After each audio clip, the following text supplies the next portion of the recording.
aparte no como algo cerrado, sino como que todo va en eso, como tiene dos polos, dos cosas al mismo tiempo, de alguna manera. Bien, al mismo tiempo. Como que también al destruirse, como que al destruirse también después nace al mismo tiempo. Bien. ¿Y eso, nada de eso les sorprendió?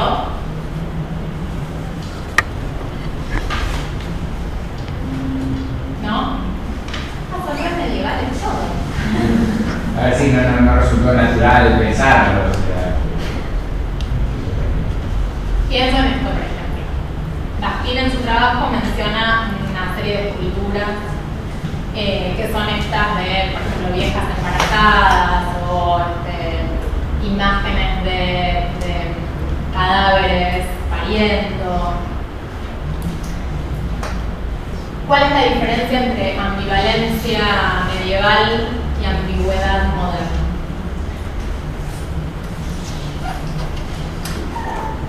Para la modernidad, uno podría pensar que desde la modernidad es necesario poder sostener una verdad sobre las cosas, ¿no? Entonces esas imágenes deberían poder ser o de muerte o de vida, pero difícilmente podrían ser de muerte y vida al mismo tiempo, que era lo que sostenía recién el compañero. Esas imágenes desde un paradigma moderno, ¿por qué serían pensadas como ambiguas? Porque no me permitirían definir qué son, ¿no? Entonces la ambigüedad es esa incerteza que es un poco una cosa, un poco otra cosa, pero no sé cuál de las dos. ¿Sí? La ambigüedad implica esa incomodidad de no poder definir si es lo uno o lo otro. La ambivalencia, en cambio, es la certeza de que es las dos cosas. No hay que decir, no hay que elegir, no hay que decidir, no hay que verificar, no hay que dar una verdad única y definitiva o una interpretación única y definitiva sobre algo. Ese es un ejemplo del problema de la mirada moderna, que ustedes por suerte no tienen, porque son todos ambivalentes y medievales, sobre la Edad Media. ¿Sí?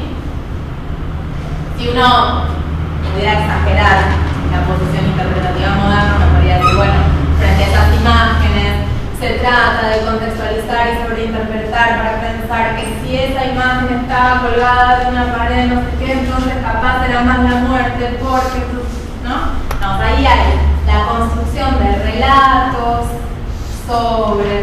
para poder dar una interpretación posible, una verdad posible, ¿sí? En la Edad Media esto no hacía falta, ¿no? Montar esa construcción interpretativa y de relatos y racionalizar estas imágenes no era necesario, porque ahí había un componente de vinculación sensible con esto, con esa imagen, que permitía esa ambivalencia, no había nada que definir. ¿Sí? Bien, entonces ese es el problema del abordaje en otro tipo de estudios y que Baskin salda a través de Rabelais. Y esta es la otra cuestión que encuentra en la obra de Rabelais, y es que cuando se pone a pensar, bueno, a ver, para poder entender esta obra yo tengo que reconstruir la cosmovisión popular de la Edad Media, si no, no la voy a poder comprender.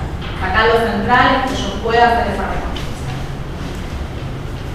Cuando empieza a hacer esa reconstrucción, lo que encuentra Rabelais justamente es que el rasgo distintivo de esa cultura popular es la comicidad.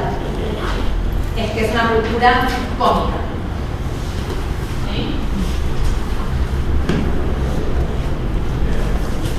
Y que lo que articula esta cultura cómica son especialmente dos cuestiones: la risa como un eje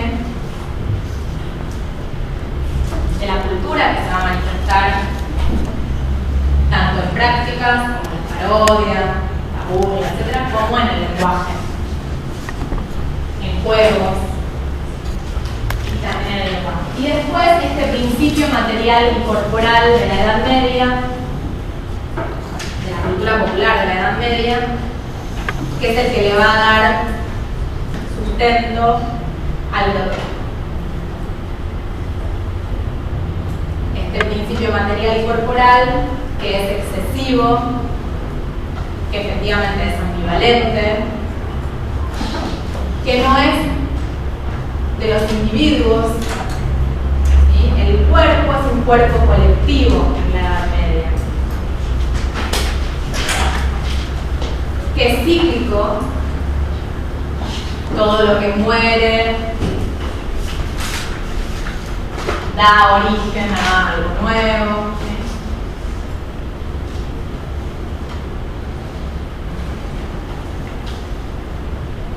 Y que está muy atado a lo material, a lo corporal material. Y por eso también ahí va a ocupar un lugar central en el grotesco todo lo que tiene que ver con fluidos, excrementos, esta indistinción y en algunos casos la valoración positiva o la sobrevaloración de lo bajo del cuerpo. Piensen que para nosotros en la modernidad, bueno, ahí habría que hacer una distinción de género, pero no voy a ir ahí. Olvidémonos de las distinciones de género.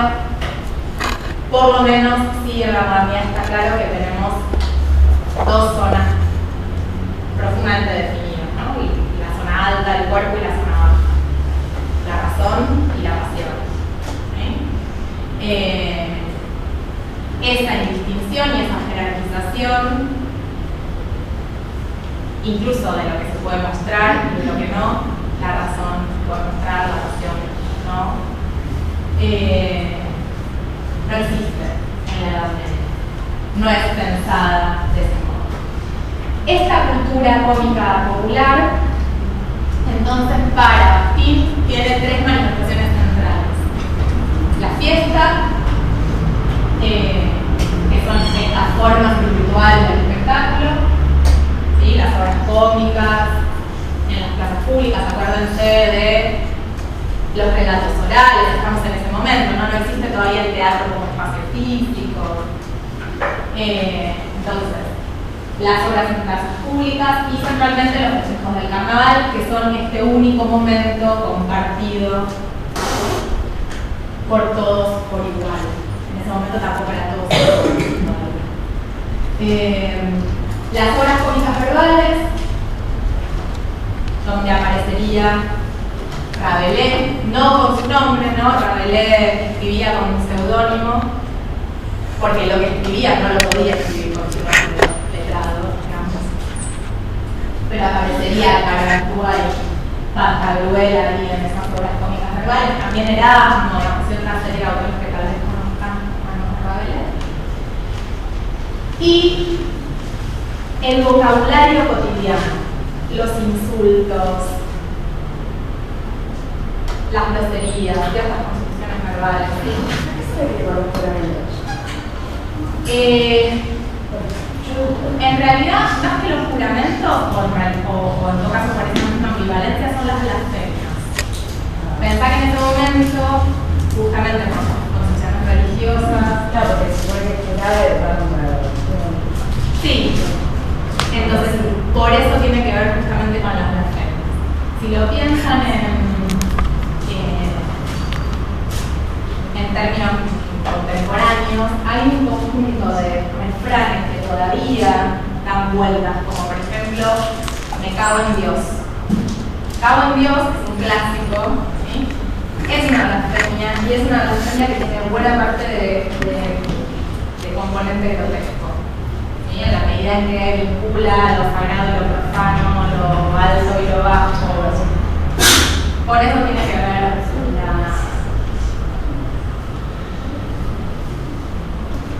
la idea de las blasfemias religiosas.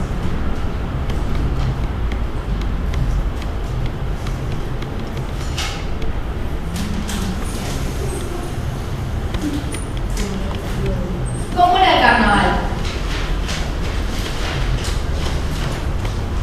¿Cómo era?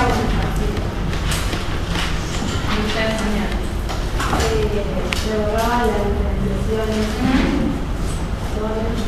se invertía lo alto y lo bajo, un contrato, no había diferenciación. Bien. Era público. Era público. ¿Dónde se hacía? En la plaza pública. Era como la vida representada en forma de juego, ¿no?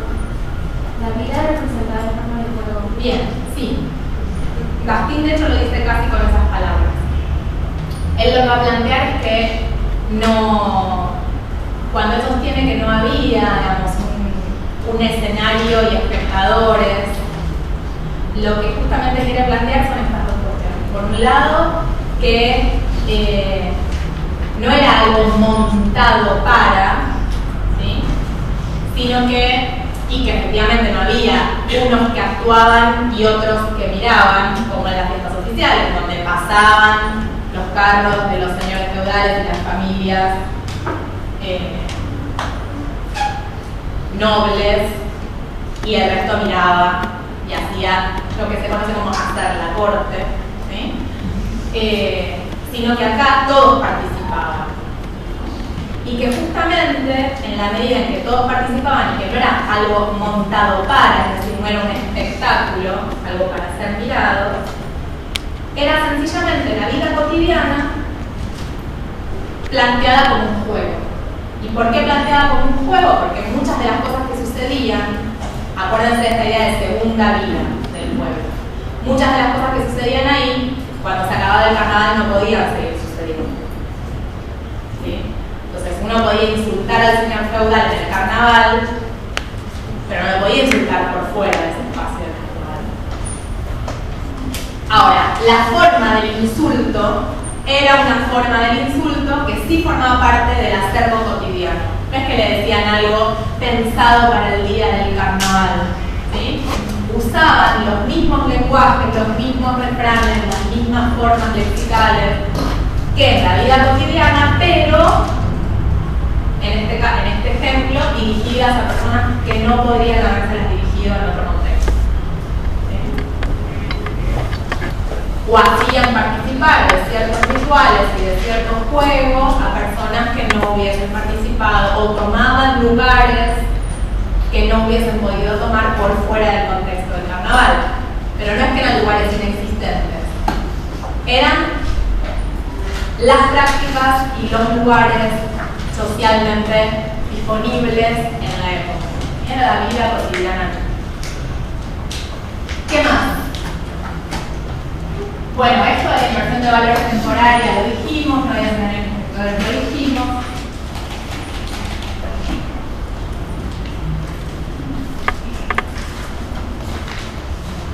Esta idea de la temporalidad, otra vez, ¿no? Bueno, la dualidad del mundo como parte de la cosmovisión, que es lo que planteábamos antes con esta idea del principio corporal y material.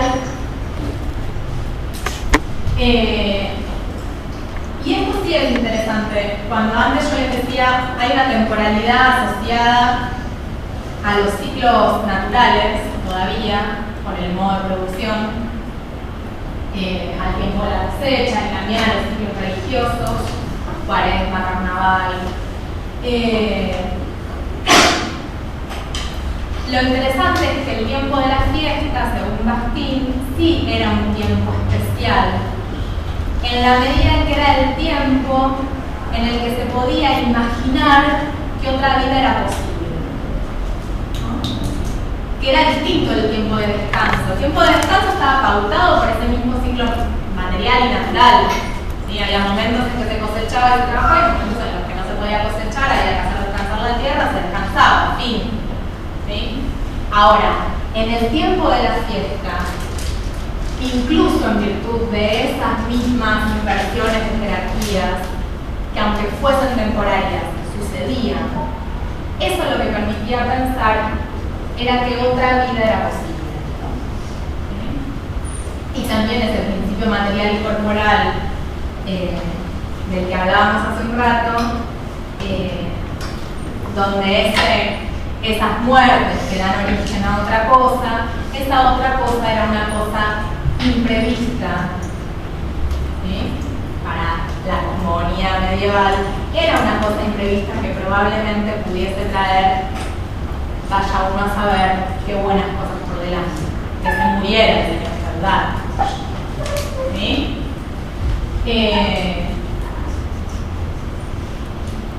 Y esa idea que aparece ahí de la renovación sobre mejores principios versus la reafirmación del orden existente, que eso sí, qué sé yo, hay que ver si es más un deseo de Bakhtin o algo que sucedía en la Edad Media, es incomprobable, pero en principio la diferencia entre esas temporalidades del trabajo, de la cosecha y del descanso, que eran las temporalidades del orden existente, ¿no? De la reafirmación de ese orden existente, y la temporalidad de la fiesta, que justamente por esta revolución de las prácticas, de las relaciones, Bakhtin dice que en principio implicaba o podía implicar la transformación o la renovación a partir de mejores principios vitales, ¿no? Bueno, no pasó. Pero tal vez en este momento todavía tenían más tiempo. Sociedad atea y bien, esto, nada, citémoslo a Bakhtin, que lo dice mucho mejor. Dice: una diferencia central entre fiesta oficial y fiesta popular, el pueblo penetraba en el reino de la universalidad, esto ya lo mencionamos, de la libertad, la igualdad, solo en ese momento, ¿sí? Y la abundancia. Las fiestas oficiales no sacaban al pueblo del orden existente ni eran capaces de crear esa segunda vida, al contrario, contribuían a consagrar, sancionar y fortificar el régimen.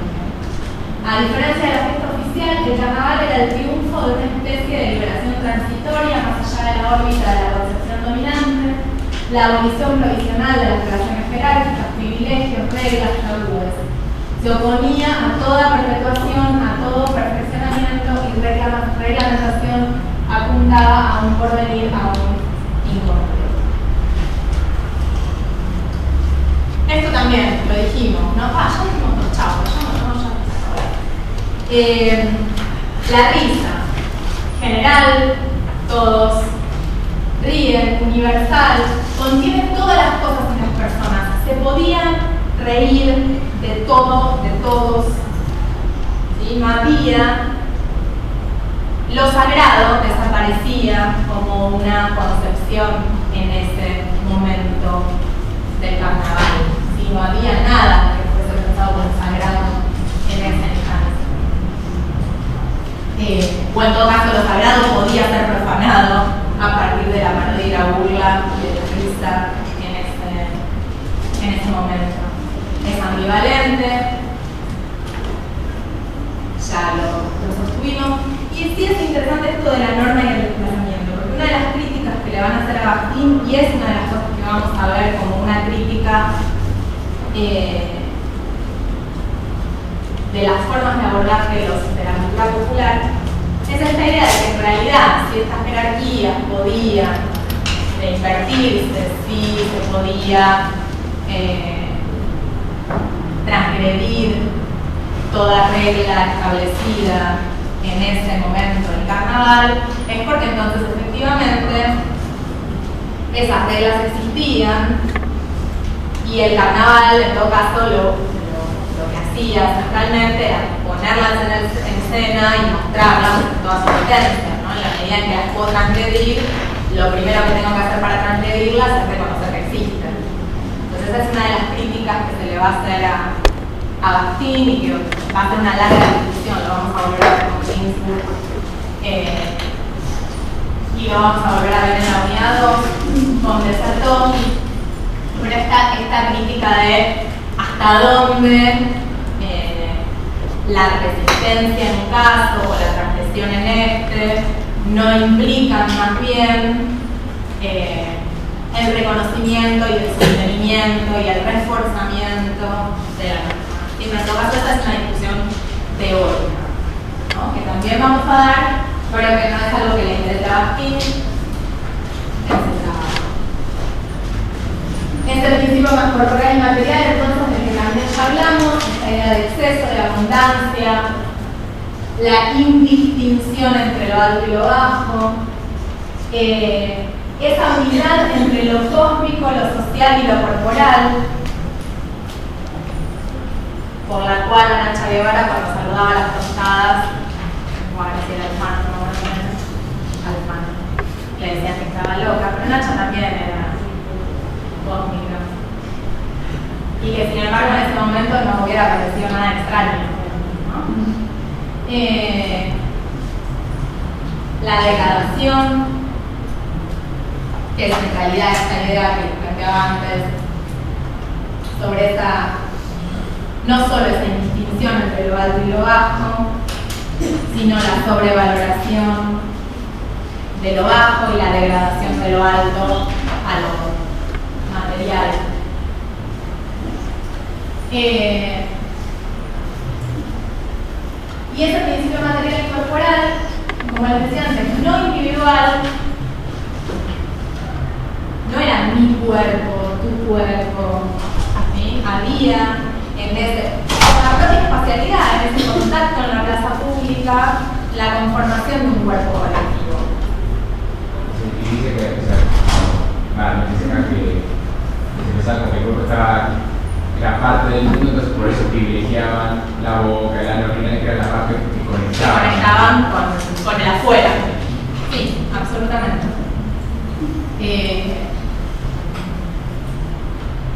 Y además no había lo que ahora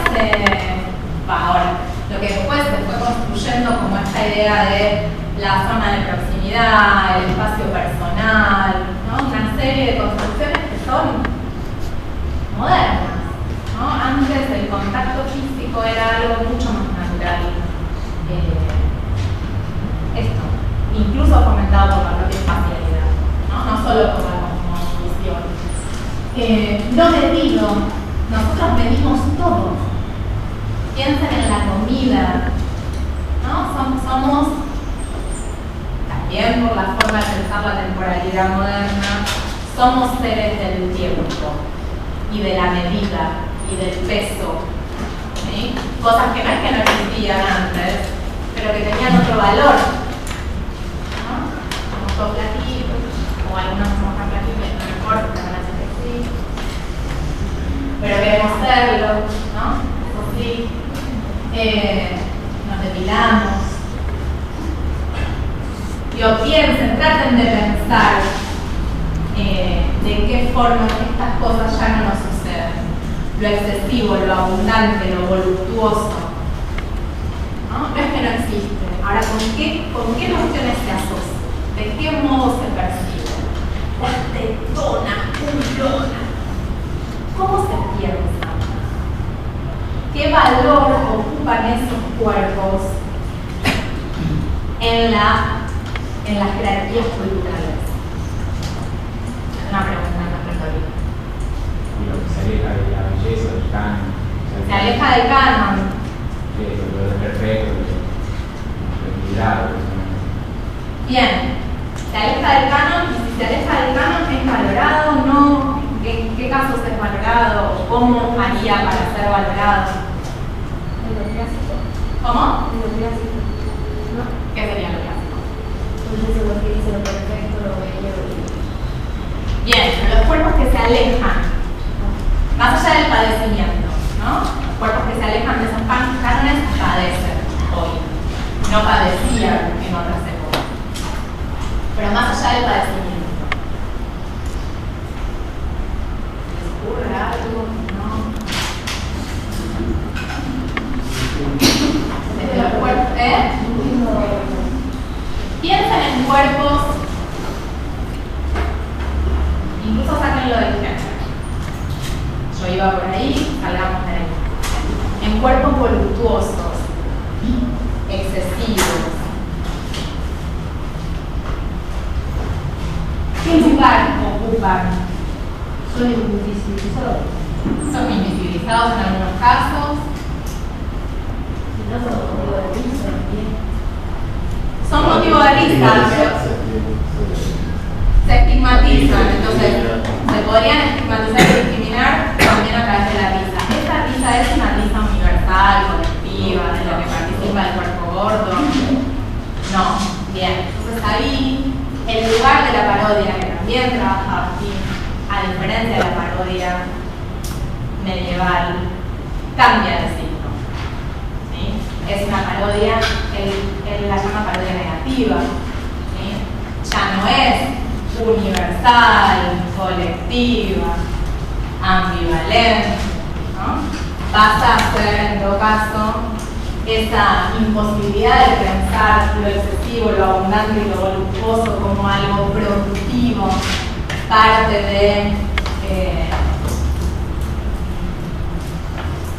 de los ciclos vitales, naturales, como un signo de prosperidad, ¿no? De fertilidad. La imposibilidad de pensar los cuerpos de ese modo hace que aparezcan formas de discriminación, de estigmatización, vamos a más adelante en algunos otros casos de criminalización, los usos desviados de los cuerpos, ya no las estéticas, los usos de los cuerpos desviados o los usos de zonas corporales consideradas desviadas en la modernidad van a constituir después identidades sexuales criminalizadas. ¿Sí? Todas esas cosas no existían en la Edad Media, sencillamente porque no se podían pensar de ese modo. Que mostraba cómo se representaba a niño Jesús en las pinturas de la Edad Media. Y era un bebé con cara de viejo. Entonces está ahí claramente la prevalencia del cuerpo joven o el cuerpo viejo en la cara. Totalmente. Y ahí no había ninguna disrupción. Claro, y recién en la modernidad comenzaron a ser bebés, ¿no? Caritas redondas, lindos, Son los cupiditos. sí. Bien. Tanto Bakhtin como Burke van a decir que cuerpo, sexo y alimento ocupaban tres lugares clave en esa cosmovisión popular y en esa concepción, ese principio material y corporal. Son justo tres zonas en las que más limitados, más normalizados, más constreñidos estamos de la modernidad para acá. ¿Sí? ¿Cómo tenemos que vincularnos sexualmente? ¿Qué y cuánto podemos comer? ¿Y qué características tiene que tener ese cuerpo para ser un cuerpo socialmente aceptable? Esa idea no funcionaba en la Edad Media. ¿Sí?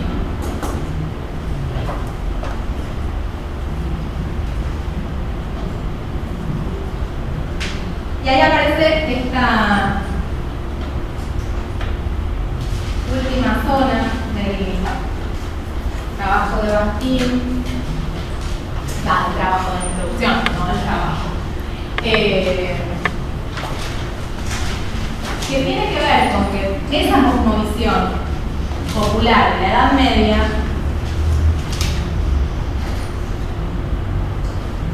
se construyó una estética, ¿sí? Es decir, una forma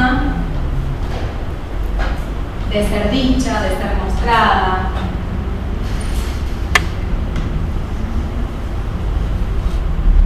que es el realismo grotesco.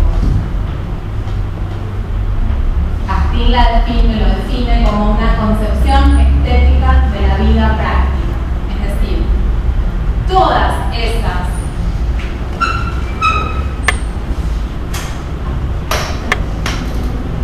características que veníamos viendo hasta ahora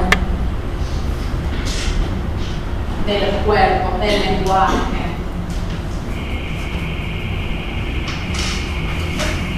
de las formas de vincularse entre cuerpos, de las formas de vincularse cuerpo con naturaleza, adoptan, según Bakhtin, un modo de mostrarse y un modo de decirse. ese modo de decir y de mostrar es el realismo grotesco. Que por eso es distinto de otros grotescos. No es que el grotesco deja de existir. ¿Sí? Ahora bien vamos a hablar de un ejemplo más contemporáneo. No es que deja de existir, sino que no puede ser del mismo signo que el grotesco medieval, sencillamente porque las concepciones sobre la vida práctica son distintas en la Edad Media que en otros momentos históricos. Y entonces esa estética, esos modos del decir y de mostrar, cambian en la medida en que cambia esa vida práctica. ¿Sí? ¿Sí o no? Sí. ¿Sí? Bueno.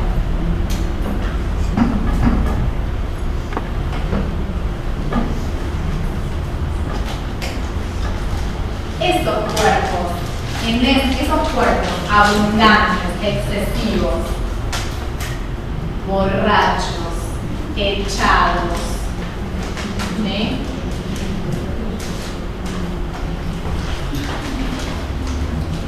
Solo pueden formar parte de una estética que haga sentido con esa vida práctica, ¿sí?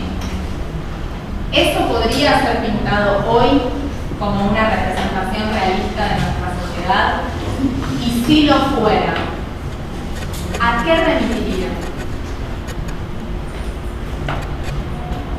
Algo más complejo, no. ¿Cómo? O sea, si representar algo de la realidad de hoy no tendría nada que ver en sentido con lo que hubiese sido la Edad Media. Sentiría Eso por supuesto. algo más burlesco, Colorión, Negativo. ¿Quiénes podrían ocupar esos lugares un poco más flacos? Sí. Probablemente podría ser una representación de jóvenes de sectores populares, por ejemplo, en la esquina de un boliche en Ramos Mejía, echados borrachos después de tomarse la jarra loca en el local de cumbia, ¿sí?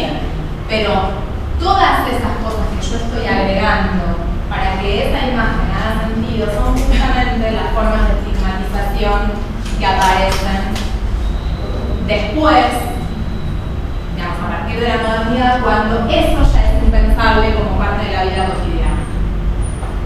Y si esto, yo dije jóvenes tirados a las 6 de la mañana en Ramos Mejía, ¿no? Pensando, haciéndome la rola en Nuevo Ucrania. Ahora, si esto pasa a las 3 de la tarde en Microcentro, además son ninis, ¿no? Ni estudian, ni trabajan, no va o en un plan. Piensen en cómo se podría interpretar esa imagen hoy, si la pensáramos como una imagen realista. Acuérdense que estamos trabajando sobre la idea de realismo, ¿no? Es decir, esto representaba, ¿sí? En la medida en que era realismo, representaba alguna escena de la vida práctica medieval. ¿Cómo podríamos nosotros insertar esa imagen hoy? Bueno, solo en alguna zona del desvío social. ¿Sí? Pero no la podríamos pensar como parte de la vida cotidiana normal. ¿Sí? Bien. Bueno, esto igual, ¿no? ¿Qué les produce esa imagen? Risas, ¿qué más les produce? Envidia. ¿Envidia?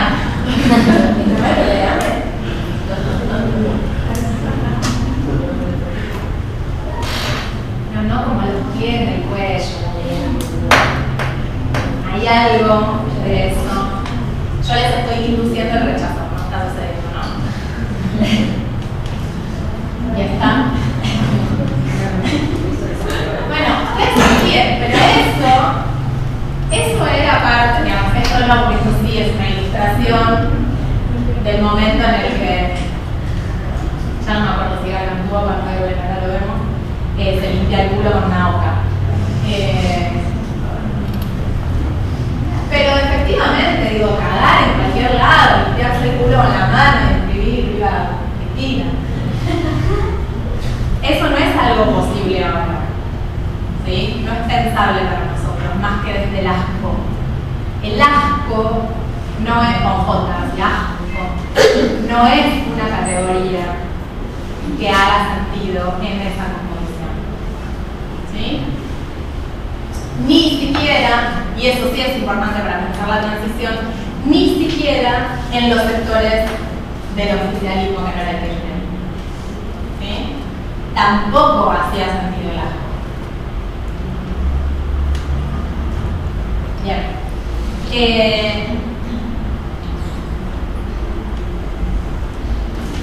Armen 4 grupos. Sí, odienme, piensen, somos grandes, porque vamos a hacer grupos, no, pero armen rápido, porque tienen como 10 minutos.